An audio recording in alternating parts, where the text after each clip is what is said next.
Alright guys, have to go back again today. Hope you're all doing well and enjoying your day so far. Welcome back to the chaos that is the CDL world. I've got so many tabs open today, probably more than I ever have, to be honest. There was so much going on last night. Los Angeles Thieves, of course, played a tiebreaker game up against the Mutineers. Did they, let's just say, not try and win as much as they would have otherwise done to try and avoid playing OpTic in winners round 1 at the Major? The OpTic guys and Dashy seem to kind of enjoy the show as both teams battle it out to try and lose to avoid playing OpTic round 1, but the bracket has now been confirmed for Major 3 and Toronto. Very much intrigued to your thoughts in the comment section below. Hit the like button if you enjoy, subscribe if you're new as always, I would greatly appreciate it. Really upset the channel, thank you very much indeed for doing that. And honestly, the first thing that we talked about last night with the whole, the embarrassment really of the way they handled that Game 5 round 11 between Florida and the Boston Breach to determine who would go to winners. Of course, Florida ended up winning it, and if Boston had won that one, then we wouldn't have had this whole tiebreaker shenanigans. But if anything, that kind of embarrassment for the CDL got overshadowed by what was to come over the coming minutes at the end of the day. And even as Marky B said, just on that kind of Boston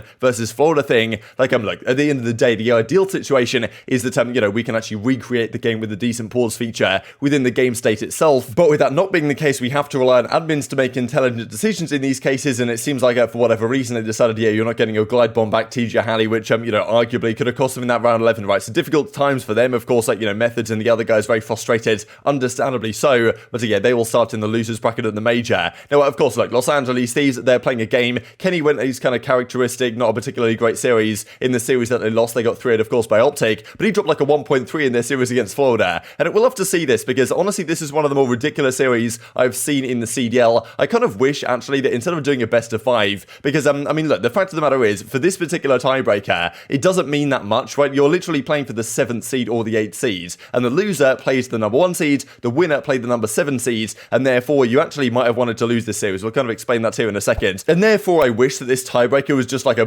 best of 1 and done search and destroy. You just get the teams to kind of ban out search and destroy maps. Just play a 1 and done, first to 6 rounds, and that's just it. Who gets the seed, right? Because I'm doing an entire best of 5 feels a little bit unnecessary. Now, I didn't really bring this up as I didn't talk about it in yesterday's video. I put it at the end because I kind of forgot to talk about it. But these were the stats from yesterday's series. OpTic versus Thieves, if you guys missed them. Shotzzy with a 1.7, and yeah, Envoy had a really tough time with a 0.6. It's kind of crazy to me in a way. It does seem to be a kind of consistent theme here that Kenny's duo, in a sense, when he was the main AR, it was Octane who was playing awfully. Now he's actually been alright, I think. And since Kenny's been kind of the SMG partner to Envoy, it's been Envoy that's been prone to some stinkers. So not really sure what you guys think about that one. But, from the OpTic side, of course, they were pretty happy about this. Looking forward to going into the Major with the 2nd seed. Rambo says, look, yesterday's game losing to the subliners was a blessing in disguise, getting us into the right state of mind going into Toronto. We'll talk about OpTic, of course, later today. There's certainly some drama right now with Illy happening that we shall see. But these were the standings after the series of the day. So this is before the tiebreaker. So Minnesota, number 1 seed, 15-3. OpTic, 4-1, 13-4 map count.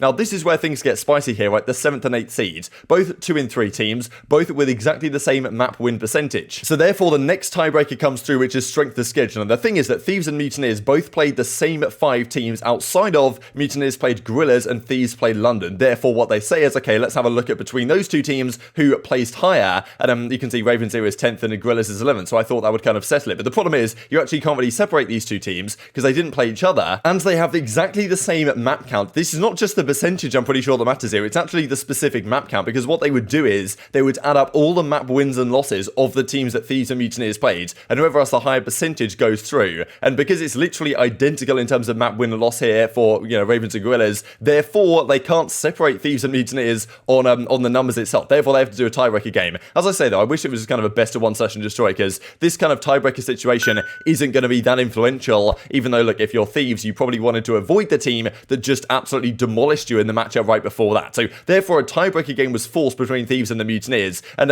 this is the thing, right? If you win, you play OpTic. If you lose, you play Rokkr. Now, look, I think people are discrediting Rokkr a bit, right? These guys are absolutely nasty this stage, and certainly not a team you want to play winners round 1. But then again, if you are Thieves, you've just got it absolutely handed to you by OpTic, right? In literally the previous few minutes. So why would you necessarily be going so hard to get the chance to play them again? And I think Aches here makes a pretty good point, actually, right? They're like, why would we do this so that, the team who wins guarantees themselves the 7th seeds? Why don't you do it that effectively, if you win, you get to decide? You get to decide whether you play number 1 and the number 2 seeds. That actually makes more sense, right? So then there's an incentive to win this series, because then you can say, okay, we actually get to choose which team we play, because let's say whatever matchup situation, obviously Rokkr and OpTic, both good teams right now, but maybe Thieves and Florida both want to avoid OpTic because they match up particularly badly against OpTic. Their map pools don't overlap in a right way for them, or whatever the case might be. Even if those two teams were theoretically considered equal by the pros, which isn't necessarily the case as of yet, then they would still probably, both of these teams in that situation, want to lose deliberately. Whereas if aBeZy's idea came through, then they would both be incentivized to win, so they could pick the player that they could pick the team they actually wanted to play against, right? So I think that might be a better solution going forwards. I doubt in a way that the CDL even thought this is ever going to happen, to be honest, because it seems kind of rare that tiebreakers like this could happen. But this is the thing for the flank, right? Why would Thieves not just, throw in Nadeshot, throw in Jacob, Enable, and Modog to try and make sure they, don't walk away with this series? And even the CDL was promoting this effectively. I thought this was kind of joking around. I didn't really have too much of a problem with this, but I thought it was kind of crazy, really, that, there's all this talk. I mean, I don't know what the rulebook looks like nowadays, but there certainly was a clause in the rulebook back in Modern Warfare that was look, players aren't allowed to collude, and obviously players aren't allowed to match fix, and,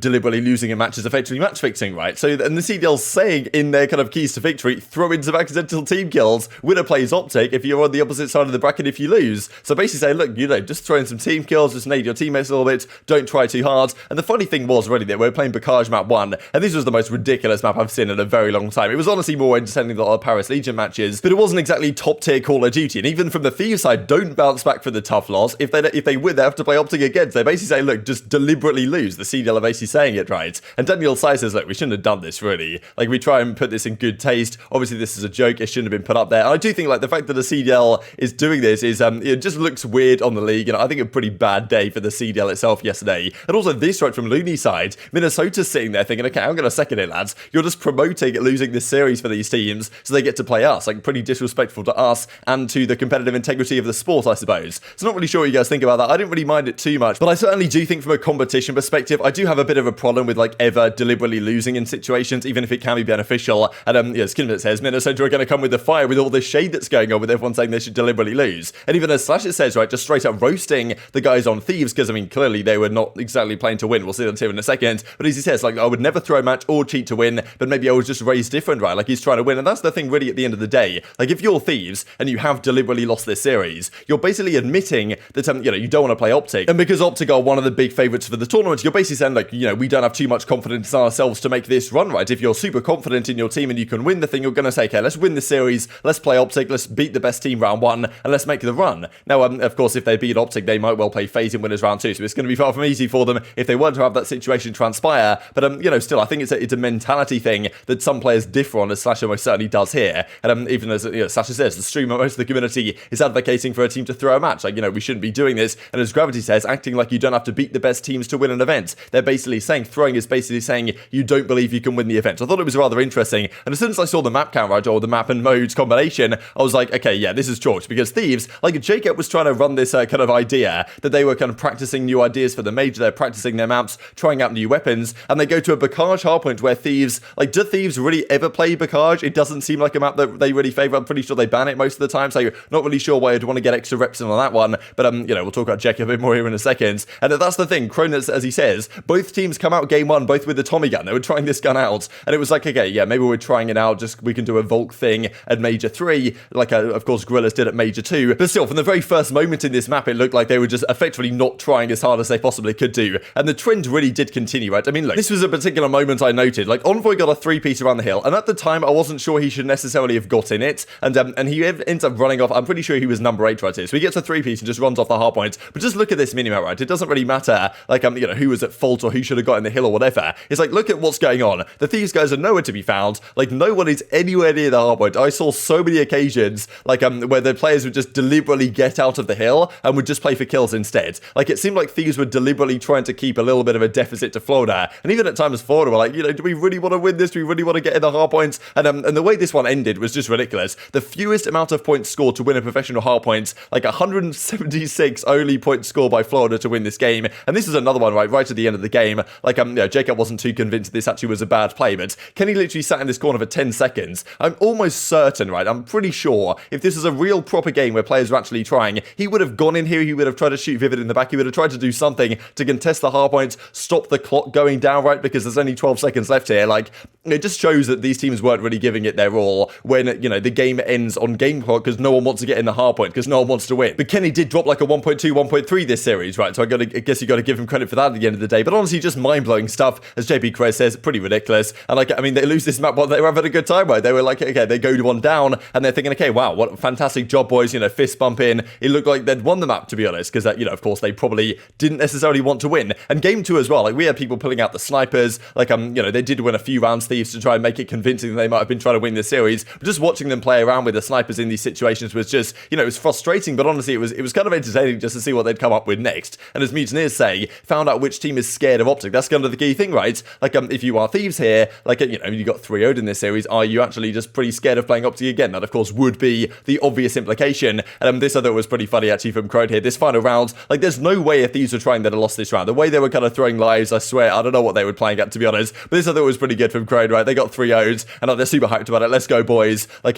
fantastic job. That's exactly what we were looking for right there, to avoid playing OpTic in the first round of the winners bracket. We'll see the bracket here in a second. But, plenty more reaction to this right, of course, from the Dashy side as well. My team is gross, he says, when they won the series earlier in the day. And then he tweets this gif out, right? Because I think, understandably, from his POV, him and the OpTic guys are sitting there watching these two teams both try and lose their game. I'm not sure Florida were really trying to lose that much, but, like, Thieves definitely weren't playing to their optimal capacity, let's just say. And Dashy's sitting there thinking, okay, wow, these guys are just, having a good time trying to throw to avoid us, right? So I guess maybe a good ego boost for the OpTic guys. And, oh no, we got through it again. What an absolute disaster. And Nature has made the point clear, and I remember this clip actually came out a while ago on one of the pre-shows when Nature was talking about kind of a classic incident when a team might have thrown a game to get a better seeding for a situation a few years ago. And he was like, look, if you don't want to win a game, like, you shouldn't be a professional Call of Duty player. So I wonder if he has any words for his team on this matter. But yeah, these are a couple of the tweets I posted, and I agree, like, maybe I didn't choose the best examples here for the situations where Thieves were trying to throw, but I think they were valid examples. But Jacob kind of tries to save face it. But I understand what Jacob's trying to do, but he's telling me here that I don't understand the game, which might be fair enough, but, like, I'm pretty sure many people could see with their own eyes that this wasn't legitimate Call of Duty 100% trying effectively in this one. And even as Jacob says, yeah, but clearly that doesn't fit the narrative he wants to spin. Regardless, I can't believe he highlighted 2 plays that weren't even bad plays as throwing. So he's saying, okay, these 2 specific plays weren't, these weren't really throwing, but maybe some other plays that we kind of highlighted could have been throwing, which I thought was rather interesting. And this also from Jacob, I'm not really sure this makes him look any better, to be honest. But as he says, I didn't even know OpTic was the 2nd seed until the official Call of Duty League broadcast publicly told everyone that both teams should try and lose. Figured it was the perfect time to get practice on our weaker maps in an ultimately meaningless match. Okay, fair enough. Explaining why they might go to a Bacage or something like that. But I don't really understand how, like, if you're the coach of a professional team,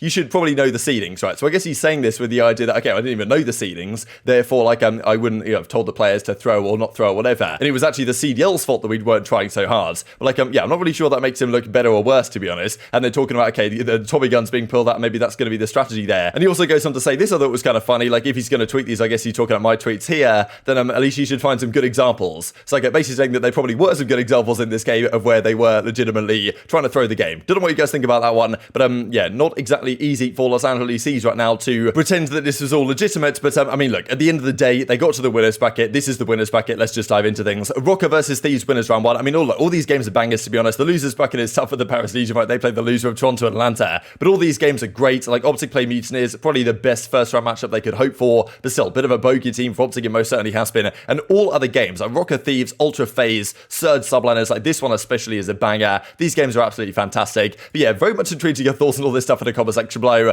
Like, I think the CDL should have done things here differently. I think Los Angeles Thieves themselves as an organization have got to think about how they're running things internally as well, because yesterday was not good for them all. They didn't win a map yesterday, right? And that's also the other thing that I didn't mention about Jacob's comments, that if he's trying to say that they didn't throw, then he's saying that they got 3-0'd by Florida and OpTic back-to-back, which maybe is an even worse look, right? Surely you want to maybe say that you weren't trying 100%, because if you were trying 100% and you were losing to a Florida team that weren't really playing particularly good Call of Duty 3-0, then that's not good either. So, don't really know. Intriguing your perspective down below. Hope you guys enjoyed the video. If you did enjoy it, hit on a like button, tell us your YouTube gods, this is a good video, and as like you should see it as well, and hope grow the competitive Call of Duty community. Thank you guys as always, take care of yourselves, and I'll see you next time.